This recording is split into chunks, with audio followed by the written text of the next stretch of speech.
buli mulembe gukyuka n'enzimba nayo ekyuka. Kato Akura Construction Services Limited twakuguka nnyo mu kuzimba okwa buli kika okutuukagana n'omulembe. Tuzimba biodigester septic tank tezijjula ate ng'okuzimbibwa etwala ekifo kitono ddala ab'amaka, amasomero, amasinzizo, hotels n'ebifo ebirala. Mwetaaga kabuyonjo ekika kino mutambule n'omulembe. Tukola general construction okuba plan eza buli kika, okukola finishing, electrical installation, plumbing, okusiba tiles ne painting. Kw'ossa n'okusima enzizi eza buli kika. Tusangibwa Nateete ku Prime Village Mall level 2 room D7. Esimu noti 757 noti 54 nya noti oba noti 772 noti 9 Kato Akura Construction Services Limited. Zimba Uganda.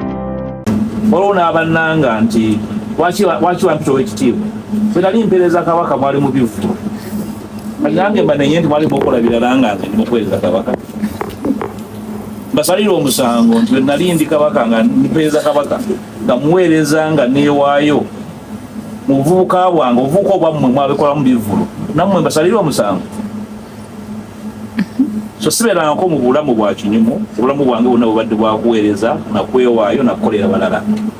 Bwekuba musango nti constituency gyenkiikirira ne bwogituukamu omanya nti wano waliwo omubaka akiikirira abantu.